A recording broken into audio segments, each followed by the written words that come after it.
It's recording now. Thank you. Welcome everyone to our Parent Guardians Guide to Evaluations. And today we're going to be really looking and thinking about what is an evaluation and what does it mean, and then how do we use that information. And today I have with me Lynn Dudas. So Lynn, would you introduce yourself? Hi, I'm Lynn Dudas, and I am a teacher on special assignment. And I primarily support the Mod Severe programs and behavior in the district. And then I've also been assessing some students at non-public schools. Thank you. We also have our interpreter with us today, Diane Kemp Lopez. And so if we have more parents join us, we'll actually open up the interpretation. Mr. Josh, would you please introduce yourself? Sure, I go by Mr. Josh because I feel like Mr. Kohler's still my dad, but I'm a community school coordinator at Laurel Elementary, where I try to help bridge the gaps in other services that can support our students' academic success. Thank you. And Ms. Wickman. Hi, sorry, fast. Deb Wickman, I'm Family and Community Engagement TOSA here in the district. Thank you. And of course, we have our fabulous parent, Veronica Garcia, who is one of the most wonderful parents who joins us for each one of these. And I thank her because this was the inspiration for her to talk about evaluations today. So we're so happy that you're here. Thank you. Thank you. So we believe that we want to engage with all families in our assessment process. And our families look very different all over the district. And so we just really want to ensure that you know that we value our parents, we value what you bring to the process, and you are a critical part of working with students with special education and special needs. And we really want to ensure that you have a good and valued understanding of evaluations. So our agenda today is that we're going to look at a video about special education. And then we're going to look at how we identify needs, talk about assessment plans and types of evaluation. And of course, if you need help, where you can go to receive some of that help. This video is in English, although Veronica, you can go back and watch it. She does the closed captioning in Spanish, so I'm going to put that on there for us. So theoretically, it's going to work. Okay. So I've got my essay written, and I've been working on it for about a week. So now I'm going to show you how I use Grammarly to edit. Second, let me try to do auto translate to Spanish.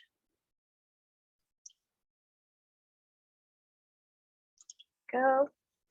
All right, let's press play. Okay, so here's my essay.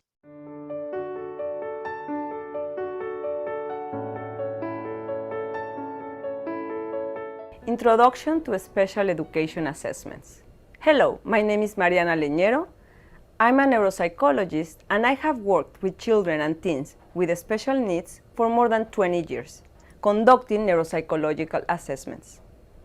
As part of this unit, I'm presenting an overview of the special education assessments, the different types, and the process the specialists follow. It is important to remember that we are presenting this from a psychoeducational perspective, not a legal one. Let's begin. Every time we request a service for our child, for example, support in academics or in socialization and behavior, we need to prove that there's a need for that service. This proof can be obtained through an assessment process. An assessment process is a complex process that should be conducted in the areas related to the suspected disability, and it's important to clarify that that process must be conducted by qualified specialists such as neuropsychologists, psychologists, or educational psychologists. There are 4 important pillars of the assessment process.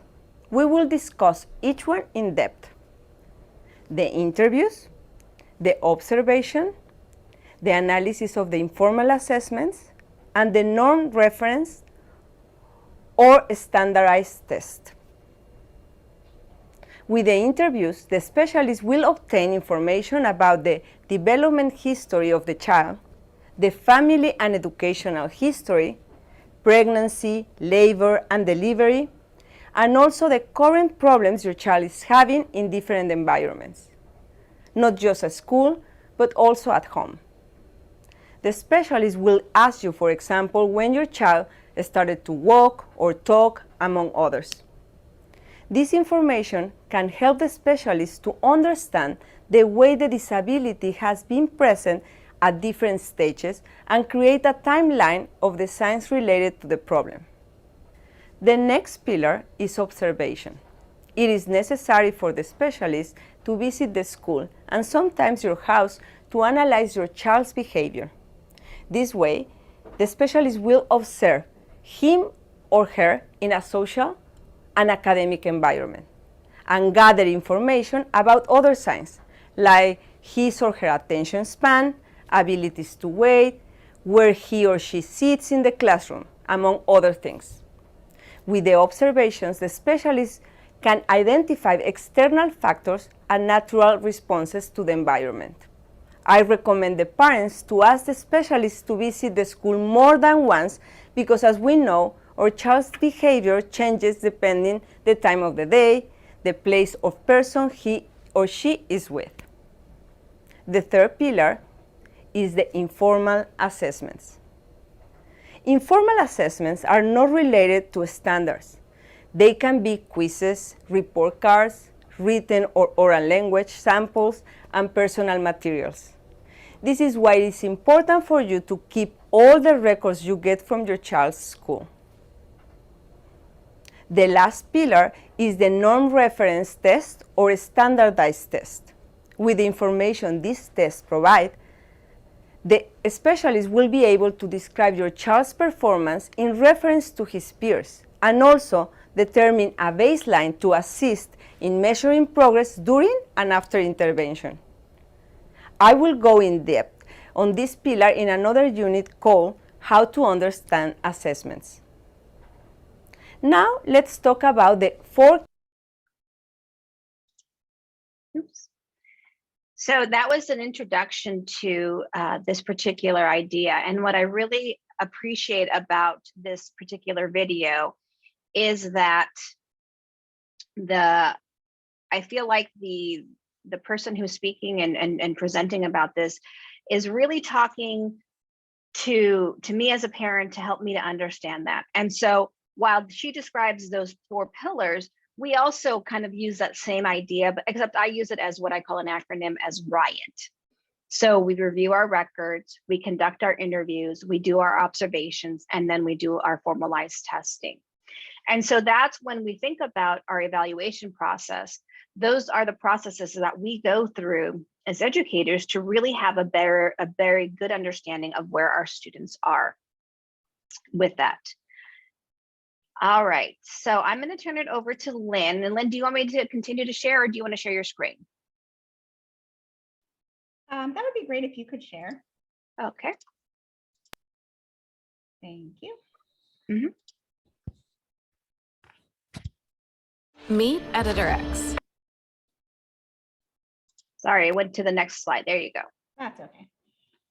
Okay, so when it comes to identifying the areas of need that a student has, it all starts with the appropriate assessments. And that is the foundation for good goal development. So, you know, if a student is determined to be eligible for special education, then we write goals for the student, and those goals are going to address their areas of need. And so, of course, it's important to, you know, appropriately assess the students so that we can find out what those areas of need are, and then we can work as a school team and an IEP team to help that child meet those goals and improve those skills and areas of need. And so what are some of the areas that we assess? We assess all areas of suspected disabilities. So that can be related to health and development, vision, hearing. It can be motor abilities, fine motor, gross motor, language function, general intelligence, communication skills, self-help. Self-help would be like a student's ability to do things on their own, like maybe toileting, getting dressed, those kind of things. Orientation and mobility skills, and career and vocational skills. Sometimes we will do transition assessments for students that are transitioning out of high school. And then social emotional status. And then of course, we also look at different academic areas like reading, writing, math, but these are all other things that we assess for.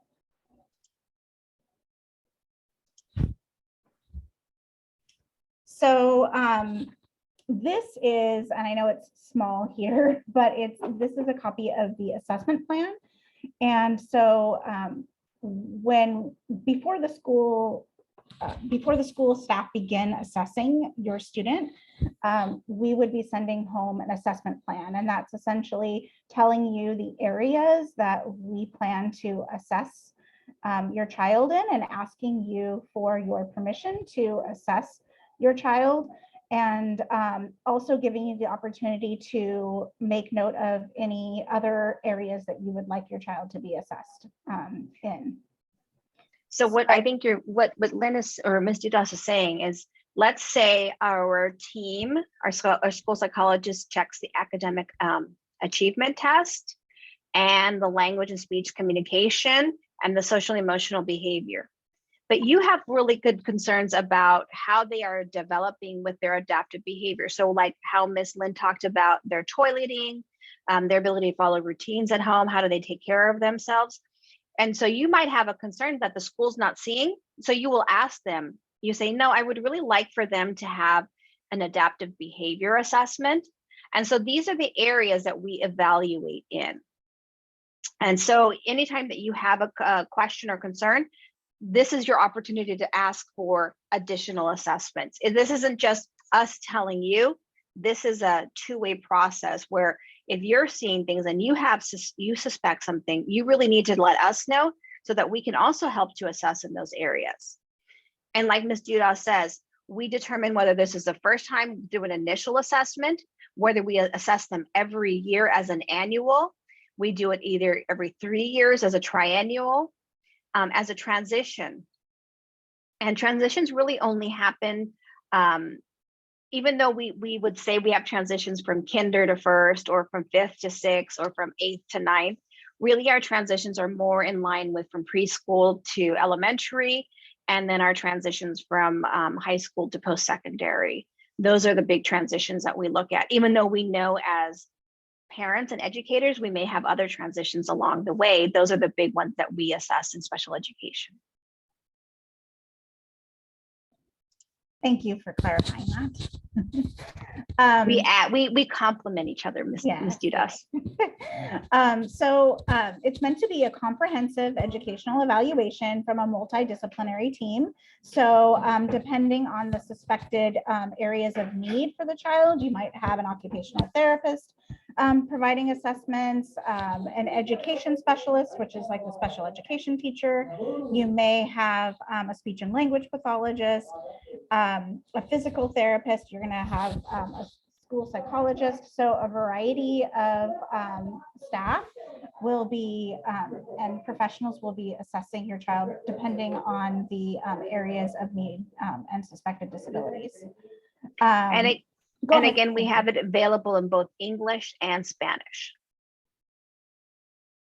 Yes, and those are links there so that when we post this, you'll be able to access the links to take a look at the evaluation plans. And then here again are some of the evaluation areas. Those are all listed on the plan. And then also, again, you have the ability to either consent to the assessments or not to consent. Or you can suggest assessment information to be considered by the team, which is like what Dr. Leodardis was saying. And so there, if you're feeling that there's another area that you would like assessed, you can look at the different areas, evaluation areas, and then you can indicate that you would like one of those areas to be assessed as well. I think what sometimes is a little confusing for people, and when we start talking about evaluations, is that we evaluate in these particular areas like we were showing you. So let me make this a little bit bigger. So we may evaluate, is that big enough, Deb?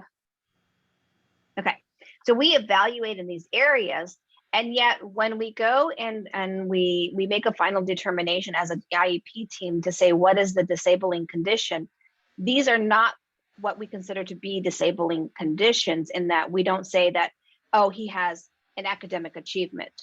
We would say his primary disability might be specific learning disability, because that might be what's impacting his academics. It might mean that his autism could be affecting his academic achievement. It might be that his behavior is affecting his academic achievement. So when we look at these evaluation areas, it's not a, this is your evaluation and this is what that tells me. We consider all the categories of eligibility for disabilities based on these tests for evaluation. Are there any questions, thoughts? No? Okay. I do. Yes, Vero. So when I want to request an evaluation, what should I do? Just tell you, or how can I bring it up to the team? Absolutely. So anytime that you suspect a disability, you can ask for an evaluation. Most of the time, what I would recommend to parents is that you write it down. And the reason why is because, and I know as a principal, I hated when parents would give me those written letters, but it just really formalizes and communicates that you have this request in this way. And so when you have that request, they have to give you notice about their thoughts in terms of what that is. So for example, if you've just had an evaluation 2 months ago, a team might say, you know, this is not the best time to have an educational evaluation because we just completed this. However, if you say, well, I'm now noticing that, let's say my child is having, you know, some emotional concerns and that hadn't been evaluated before, that might be a new area that you're suspecting is your child is struggling with. So it's not that it's like necessarily automatic in that sense, because we have to look at, you know, all of those areas, but we also just want to make sure that we're not over testing students either. So, you know, just, you know, we want to make sure that we know what the suspected disability is, but take that into consideration of where our timelines for where we are in the IEP process. Lynn, do you have something additional to add to that? Because I feel like I didn't quite answer it. So I want to make sure if you can clarify what I was trying to say. Well, I did have to step away for a moment to close the door because they're doing some kind of construction or something out there. But I'm not sure if you were addressing, I'm not sure if you addressed if parents have a suspicion of a disability and the student is not yet receiving special education services. I'm not sure if you mentioned like that they might be receiving general education interventions, and I'm not sure if you mentioned that or not. No, but those are all good. What I was saying is that when we look at assessing students, if we've just given an academic achievement measure and you're still suspecting that, you know, we may not reassess in that particular area. But for example, if you have a new suspicion of a disability, then we would reassess and we would assess in that area of your suspected disability. All right. Is this me or you, love? That's me. So we use a variety of assessment tools when we are assessing a student. So one thing that we will do is look at the existing information. So look at the student's past and present records, such as their grades, you know, the report cards, any disciplinary referrals, if they've had any, you know, behavior issues in the past at school. some of their state testing results, attendance records. And we may also look at student work samples and see what kind of interventions the teacher has already provided. We can look at emails that are sent from the teacher and to the teacher by the parent, detailing any concerns. We might look at organization skills. So a lot of things that we're looking at to try to get a picture of the student as a whole. We may also interview parents, teachers, and students. I actually did this yesterday. I went and interviewed a couple students at non-public schools to just kind of find out what they like about school, what they don't like about school. That can kind of help you to get an idea of what is easy and hard for them. And then I also asked them some questions about different strategies that teachers use and whether they're helpful or not to them, to kind of just get some insight. And then I also interviewed a student about his transition, because he's going to be transitioning in a couple of years to college. So I was asking him questions about, well, he said to college. So I was asking him questions about what he wants to do after high school. So, and then parents, we interview parents and teachers as well. And then some other assessments on the next page. So observation of the student. I also did that yesterday at a couple of non-public schools, but of course we do that in our public schools too. Observing the student during instruction.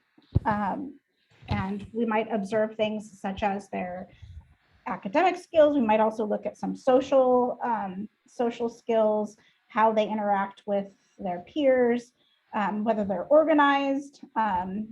For example, I was observing a student previously for an assessment, and I noticed all the other students had gotten their stuff out and they were ready, and the student was still trying to figure out what they were doing and trying to, get their stuff together. And so, I noted that to see if maybe we needed to help that student be more organized.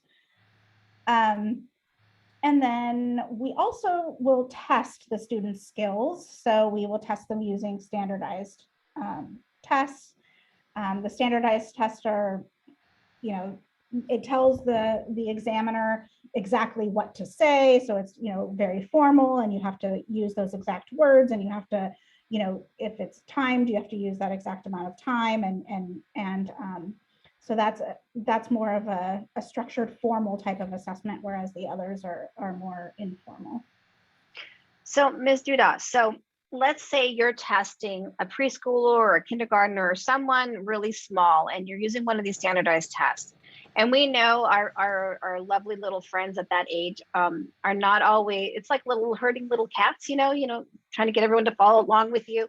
What are some things that you do to really help make that more standardized, or to be thoughtful about that? Because you just talked about how you worked with high school students, but I know that we have specific where we evaluate all the way down to 3 years old. So you are very skilled in that from 3 to 22. How might you look at those structured tests to be able to work with that age range? Well, first of all, it's choosing the right test, right? So I also worked with students with moderate severe disabilities, and I might choose a different test for one of my students that with moderate severe disabilities versus a student who has mild disability. So so choosing the right test is the first step. And then also just being aware, you're allowed to take breaks. You don't have to do all of the assessment all at once, and you can establish a rapport with the student at the very beginning so that they feel more comfortable. And then, you can see if there's, I had a student where we had to take a break and go play outside a little bit, and then he could come back in to work on the assessment. So, and then sometimes we do have to report that we had to we had to give it in maybe a non-standardized way. And so we need to report that. We say, we did get some good information. However, we did have to,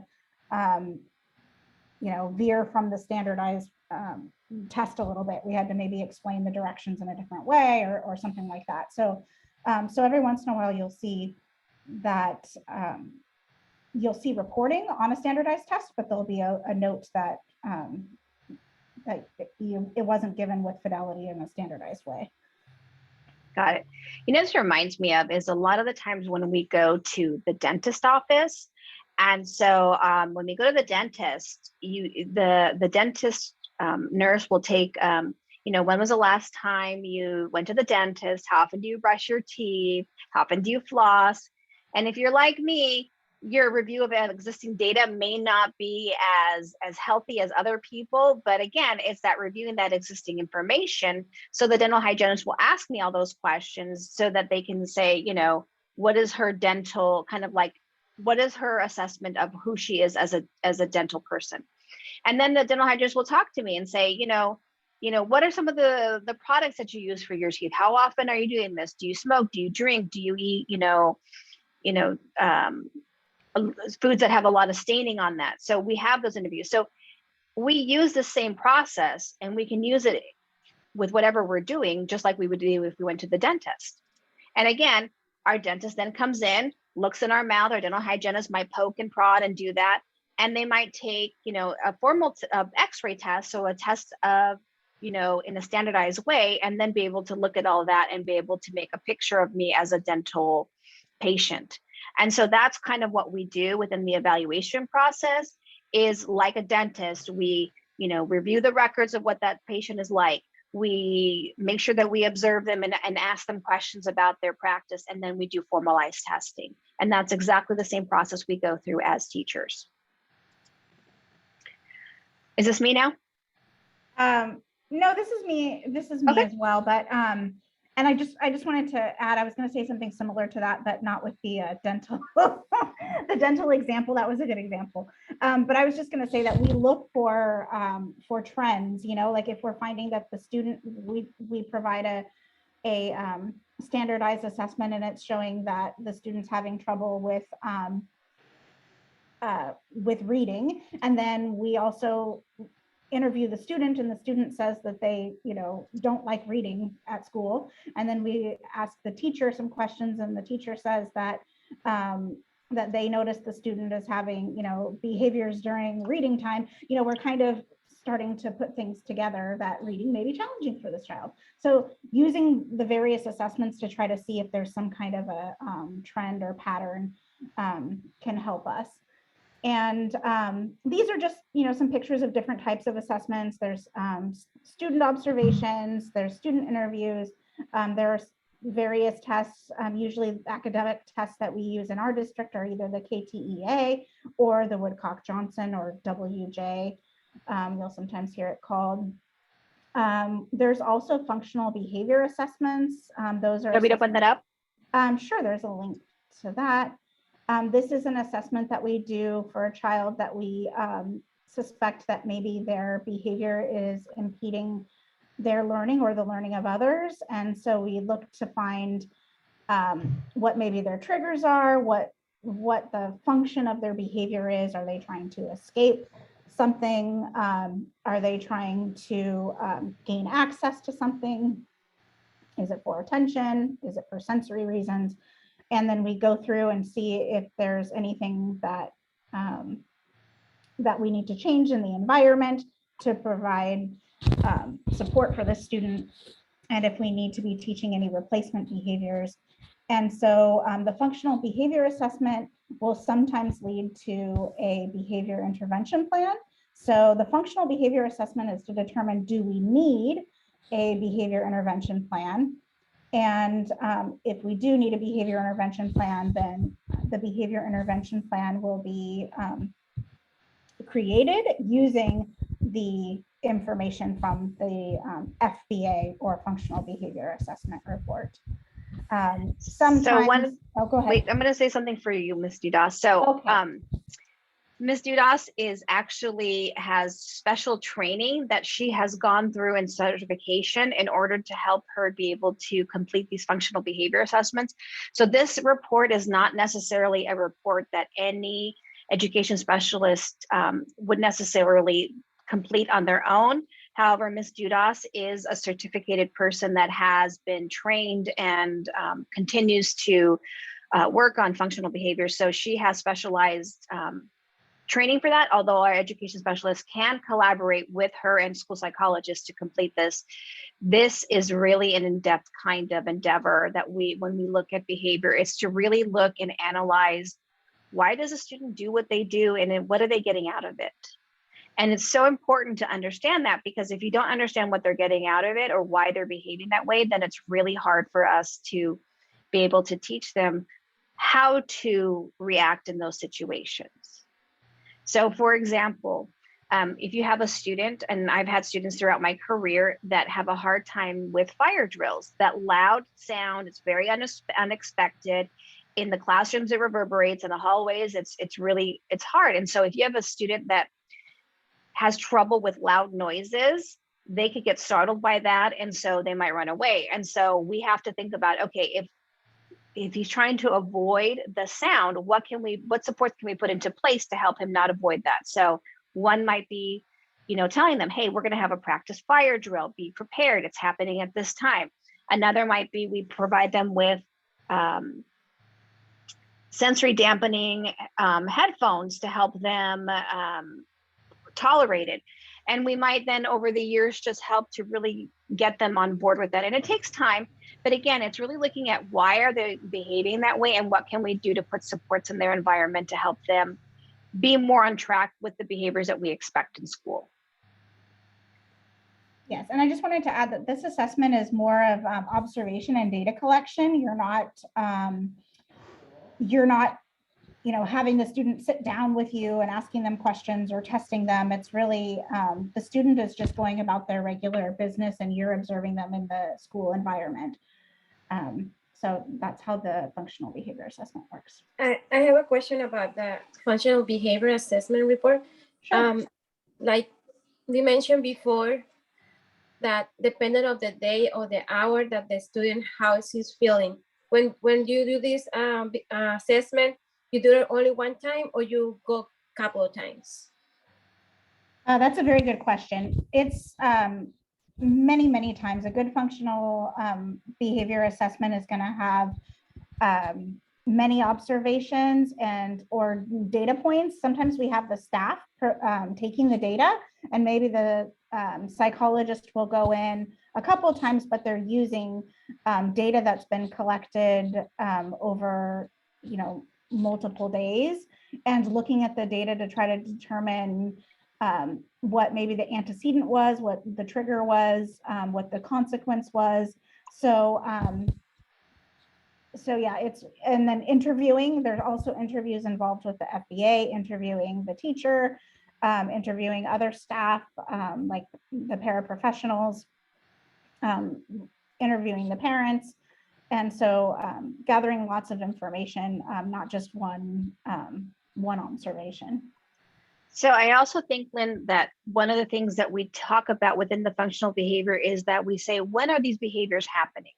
So we try to target the times of day so that we make sure that our observations are coinciding during those times of the day as well, so that we can see what some of those triggers that they're saying. So we'll hear from some of our teachers that around this time of day or around this subject, they seem to get triggered. And so that for Lynn is a data point where she's going to say, okay, I might want to come in at this time of day to see what's going on. And then I'm going to come in at another time of day that's not that time to see why he's not being triggered. So it's not necessarily that we have, the gold standard is 20 visits or 15 visits. It's really much more that we look at each one of those and determine, what are we getting out of that, and making sure that we have the data points to support or not support what we are thinking about with that behavior. Yes, and honestly, there are times where it's much easier to determine the function than other times. So there might be instances where we have to really go and observe many times in order to try to determine them. And then there are other times where it's after the first time I feel like I already know, but I just want to see again just to make sure. So, but that would be because you've had specific training to be able to do that. Like I would not be able to walk into that classroom and be able to do that. It's really, Ms. Dudas has had very specific training in regards to functional behavior assessments to the level and to the degree that our school psychologists have in this area. And there's only a few that really have her credentialing in this area. So she's one of our experts. So I feel very confident when she speaks about behavior that she really does know what she's talking about. Did you want me to go to the rating scales? I'm sure, because the parents might be receiving those. And so this is just an example of one, because, you know, there's copyright rules about a lot of them. So yeah, this is just an example of what a rating scale might look like. Parents and teachers are often given rating scales, usually related to, adapted behavior, for example. And then as a parent and teacher, you would be rating, you might be checking off, in a certain box or circling a number based on how often maybe a child does something. So for this example, it says participate. So it's the type of activity. Participate in sitting activities such as reading, book clubs, discussion groups, or handcrafts. And so then you would indicate, do they never do that, seldom, sometimes, or often? And then you could, you would check it off. So this, like I said, is just an example. This specific one isn't usually sent home, but it's hard to find the rating scales that we usually send home. They don't have them posted online or anything. What advice do you give to parents? Because I found some of these questionnaires very confusing. And like for example, if maybe the kid does one thing one day or something like that, and we confuse it. Oh, maybe he does it many times. I don't know what advice can you give to the parents, like, to do these questionnaires? Yeah, well, you can ask if the whoever is giving it to you, the psychologist or the speech and language pathologist or the education specialist, you can ask them if they wouldn't mind sitting with you and asking you the questions. I know that when my child was being evaluated for the first time in preschool, they just did that automatically for me. They just asked me the questions and completed the rating scale for me. I think sometimes parents, they prefer to just kind of have do this on their own time, but some of them can be very confusing, and that's definitely an option. I would just say to ask sooner rather than later, because we do complete very comprehensive reports, and your information is very valuable, and we want to make sure that we have that in the report. And so making sure that you schedule that time with the professional sooner rather than later. The other thing, I know that what helps me as a teacher filling them out is to really just kind of go with what my first instinct is, not to think about it too much. That's provided that I understand what the activity is or what the question is, right? So if you didn't understand that, you could also maybe email the teacher or the speech and language pathologist and say, can you please explain this specific question, because I'm a little confused on this. But provided that you understand it and you're just, kind of just go with your first kind of gut instinct as far as like, if it's sometimes or if it's often. On this particular one, it says often and it says 5 to 7 days. So it kind of gives you an idea of like how many days in the week. Usually they will give you an idea like that. If it's not right there on the rating scale, sometimes it might be on the first page. So I would say make sure that you look at all of the instructions too, because it'll help you to determine, which one you'd want to check. And then we also use these rating scales in collaboration with rating scales that the teachers do, and even with the information that we're seeing from the students' achievement during the class. So it's not just your data point that says, this is how my child's doing, but we look and compare that to how that looks in the classroom, and then how we see that all working together. So it's one data point that we use to paint this picture about how the student is. It doesn't, and I think the hard part is that it doesn't represent who the child is entirely, because we're only looking at certain parts of it. It's hard because evaluation, we're really looking specifically about eligibility for disabilities. And it doesn't tell me that your child has the best smile, is the biggest, best little sister in the world, or that can drive you crazy. And it doesn't tell you all those really soft skills that are very important to me as a mom.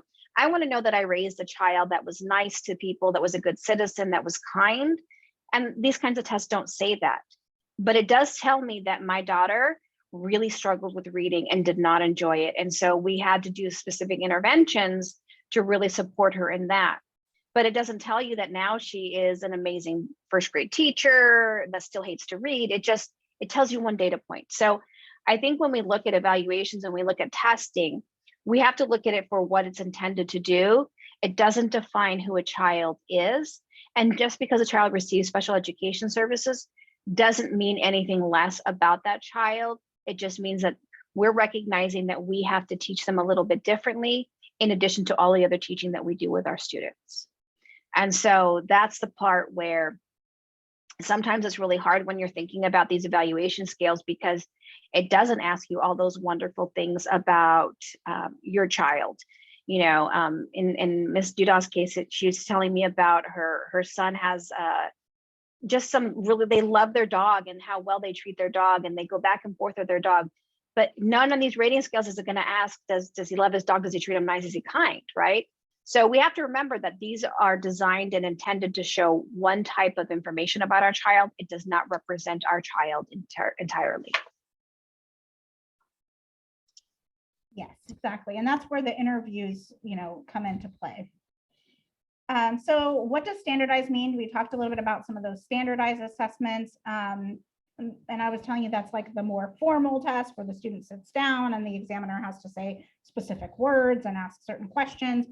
And, so that every student is receiving that assessment in the same way. That's the idea behind it.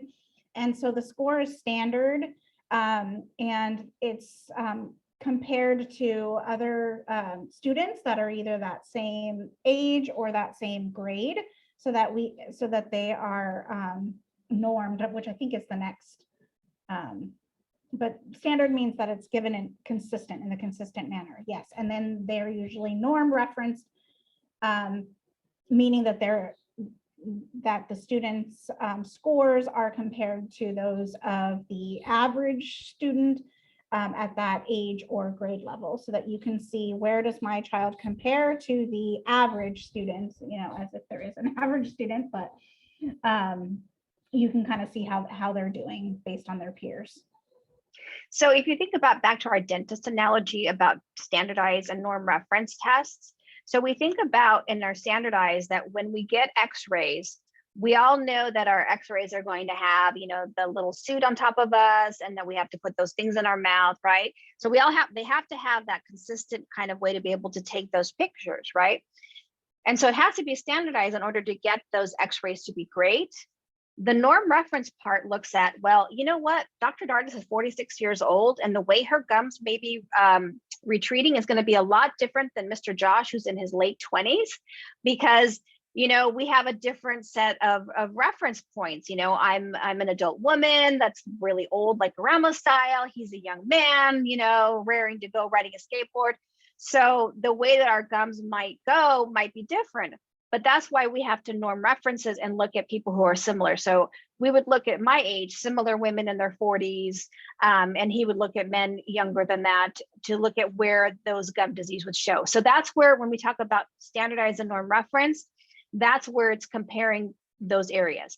But at the same time, we have students that have, that are very different, like, Ms. Dudah says. And so there are times that even though we have to give the standardized test in a norm referenced way, we have to also adapt to ensure that, we are still getting data to show how our students are doing.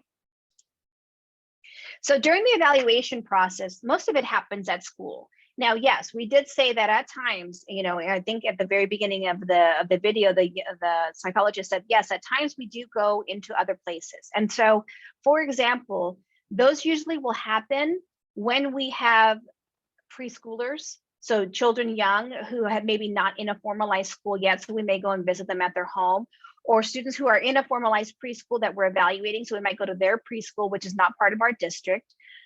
Ms. Judas, she goes to our non-public schools, which are technically kind of an extension of us, but we really don't run them, but we place our students there. So we would go and assess there. Oftentimes we might even set up times where students come and visit us on special times and dates to do the evaluation. But the majority of the evaluation process happens at school. And as we said, we may send those to be sent home for you. And again, ask for help if you need it, because they can be confusing. And that right there is very clear. You really, if you are struggling with it, please ask for help. We're here to help you. And there are education specialists and principals and people at your school that are there to help you. We also will interview you about your child and want to hear about those things. One of the questions that we ask on IEPs is, what is your child's strengths? What are you concerned about? And I always struggled with that question because, you know, it's so formal. And I had a really wonderful parent who said to me, if you asked, what does your child typically do on a Saturday and on the Sunday as a weekend?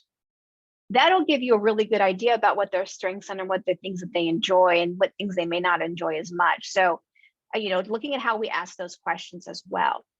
There is no reason why your child needs to study for this. This isn't like a spelling test where they, you know, have to memorize all their words, but you can talk with your child ahead of time so that they know what's coming and that they're not surprised. In fact, I was just talking with my daughter today. She's a first grade teacher, and she was telling me about a student that was, you know, does not like change in the routine and schedule, and they were going to be testing that child. So I said, you know, if you prompt them and say, okay, at this time, and you give them those kind of markers, this might happen, we're going to have a schedule change, then those surprises will help them to be able to get along with the process.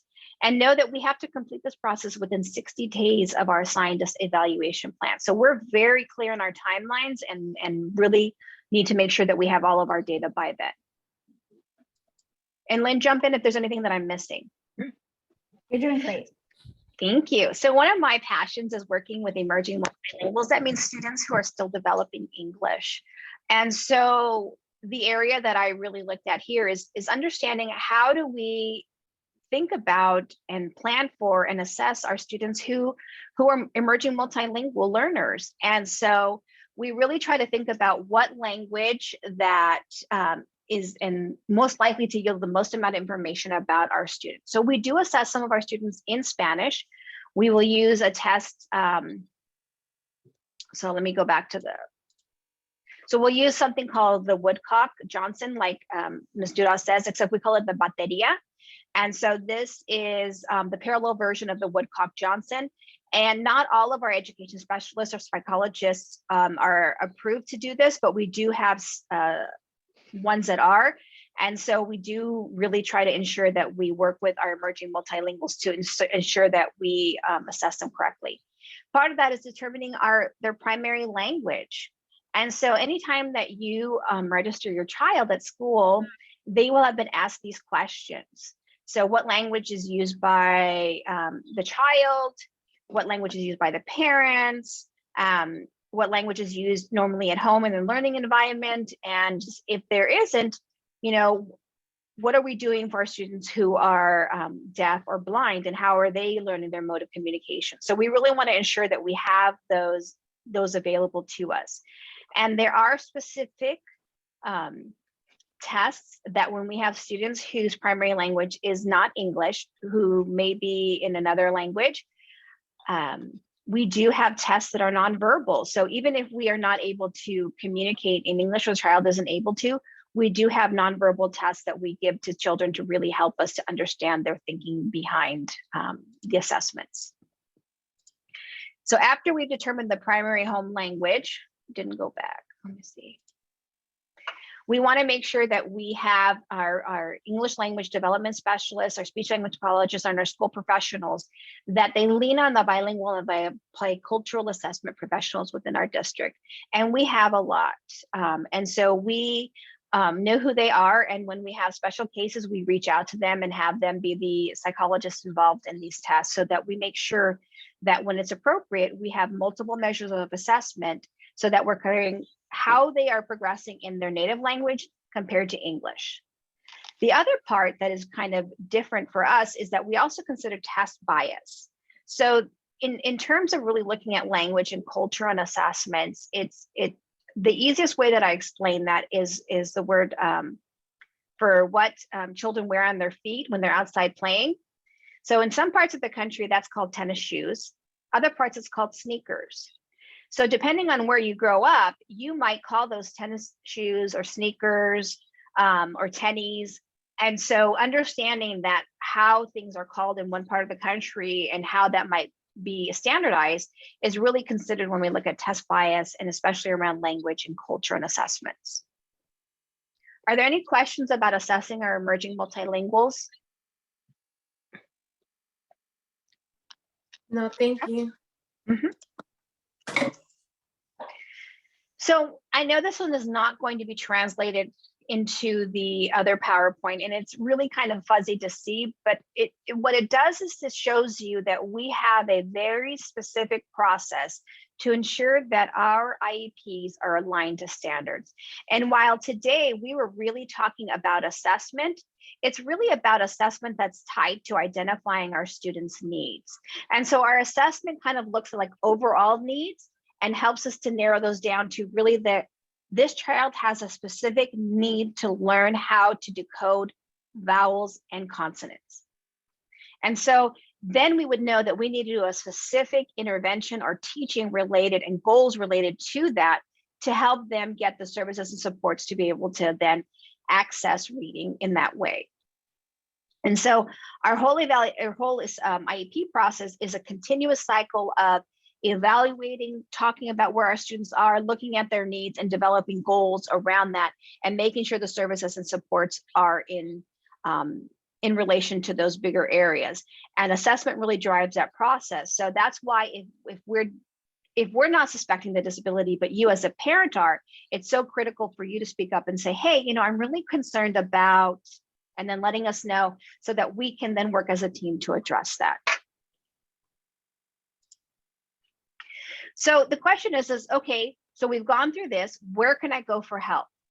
So the last couple of PowerPoints and times that we've been together, I've talked about the department context that we have in our office, about all the wonderful individuals that you can talk to. And you know what, it's sometimes hard to remember who that is. So you could reach out to me or to Lynn, and then we're happy to direct you to the right people because we both know everyone.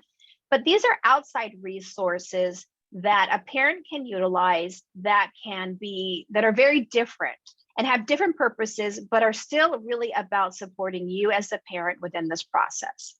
So the first one we have is through TASK, and TASK is what we call a Family Empowerment Center. And that is a specific kind of a track that we collaborate with to really help parents be empowered to understand that, the IEP process can feel very overwhelming and intimidating because there's just so much paperwork that goes along with it, and there's so much there. And it's sometimes helpful to have another person who can help you on that path. And TASK is really developed for that endeavor. And so in our slide deck, I gave you the website of TASK, so you can go here and kind of look them up if you want to learn overall who they are. But we also have a specific partnership with them. So we have our own TASK announcement. And so this is posted on our websites, both in English and in Spanish, and it tells you all the things that they are able to do for us and collaborate with us. And this is why they're called a Family Empowerment Center, is because they have specific workshops and webinars and IEP consultations, information about assistive technology, referrals and resources. So this is job is to help connect our families and be able to advocate and be passionate about their children in a very specific way. And so they really collaborate with us in that endeavor. The other people that we collaborate with is through our North Coastal Consortium for Special Education. Oftentimes you'll hear us say NCSE. It's kind of like our slang term for how we call it. And there are two things that we do with that. We have our community advisory committee that helps to kind of be an oversight committee to guide our special education at a very high level.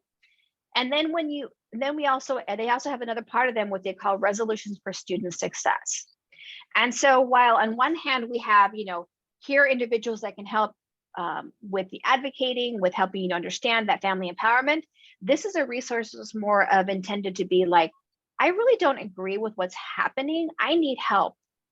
And I don't want to necessarily get paid for an advocate from an agency, or, I'm not so sure this is a legal thing, but I really need someone to help me specifically. And so by calling resolutions for student success at this particular number, this is paid for through our district, through the SELPA. Every district in the state has access to their own version of this. And it's really about solving our disputes, our disagreements in a way that we can collaborate. Because quite honestly, I really want to collaborate with parents. And I know that you want to collaborate with us, but we don't always agree on how that collaboration should look. So this is a person that can help step in the middle of that and say, okay, here's where we can really do that. It's confidential, and it really is about being fast and efficient and free. And that to me is something that I really appreciate about that.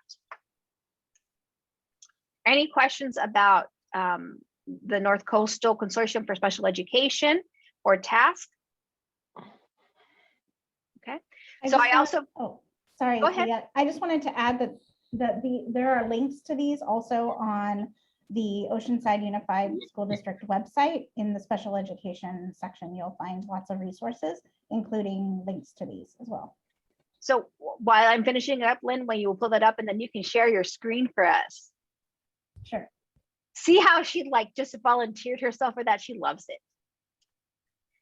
So the big thing is, when in doubt, it's communication. When you don't understand, when you need help, it's really about that. And so we've given you different resources and areas, of course, to help. We also have another person on our line that is here to help and support our families and our parents. And so, Deb, is there anything that you would like to share with us in regards to this? Just want to remind everybody that we have our community resource guide that is loaded with resources throughout the community, including for families with children with special needs, and the links to both NICSE and TASC are in there as well. And then also, I know education, we love our acronyms, and sometimes it can be a little intimidating or confusing. On the district website, under Family and Community Resources, we have an acronym guide, glossary. So if you're getting these reports and you see these different acronyms and you're not quite sure what they mean, you can go to the glossary, and it's translated in English and Spanish. So just want to let you know those resources are available. And again, I really want to tell you how much, if you could just ask questions, because even, I will tell you, I've been a teacher for 26 years, and I raised a teacher, and I've led schools. And there are still terms and things in special education, even being highly educated that I am, that I don't know and understand. And so there are times where I have to ask my team, my friends, tell me, what does this mean? What are we trying to say here? And that's okay, because we're not expecting everyone to know everything. But if you ask questions and really help us to help you, we're very willing to do that. Lynn, you want to show us your favorite pages? And Lynn is our webmaster. So not only does she have specialized training for being our behavior person, she's also my webmaster. So that's why I asked her to show us where those links are. I do want to share it. I have it up. Can you give me permission to share, please? I did everything else except that. Oh, what a bad hostess with the mostess I am.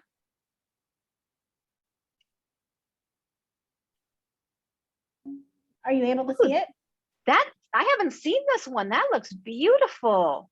Oh, well, I didn't do this part, but okay. So if you go to departments and then special education, there, I think right down here at the bottom, here is a link to the North Coastal Consortium for Special Education. But You can also go to parents, guardians as partners. And so this one is, okay. So in all fairness and honesty, we realized last week that all of our videos and Power slide decks were not in one location. And I promise you by next week, they will be here. Okay. Little did Lynn know that that was what I was promising today. So yay, Lynn. Yay. Okay, so you'll find IEP information, the Community Advisory Committee, behavior resources, upcoming events and parent guardian workshops, and additional resources. So here I believe is where we have, yes, that's where we have the task flyers. And then there's also a link to the North Coastal Consortium for Special Education Family Workshops. And I know that somewhere I do have something about the, let's see, I thought I had something about the, do you see it on here, the RSS? It's the last link Oh, right here. under it. Yes, so here's the resolutions for student success link too. So, And then if you show us the contact page, please. yes, the contacts. So here are the contacts for the coordinators for certain schools or certain programs. And then some of our office staff. And me, I'm at the bottom. And I was going to ask you, Lynn, why are you at the bottom? Because you make this web page. That's why I'm supposed to be at the bottom. Not in alphabetical order. Well, I want to thank everyone. It is 11:05. Is there anything else? I have Yes. one question really fast. Absolutely, Veronica. This class or presentation that you gave us, I know I can open it with the link, but then if I close the link, I lose it, right? Is that No. gonna be posted or how that works? I don't know. So if you save that link is always available. I'm working right now, Veronica, as I said to you, I just realized that all of those things. So I have a document that has all of the links to the PowerPoints. And so what my intention is I'm going to work, Lynn, you want to stop sharing for a second? Okay. I do, but I don't know why I've lost that bar that tells me how to stop sharing.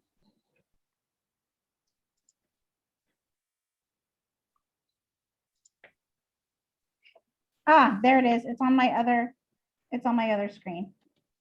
Okay. Okay. So Veronica, so yes, we will have those all up and put there. So if there's any that you need for me to send right back to you, I can. I have it ready to go. It just, when I realized that between the times that we switched over between websites, that things were not getting placed in all the right places. So we're just going to fix it this week. And I promise it'll be up next week for you, that you'll be able to get back to have all of the access to any of these PowerPoints in a much more organized way. And Yes. the presentations too, record, because Yes. it's been recorded, right? Okay. Yep. Can you email, when you have everything done, to the parents, like the email list that you have for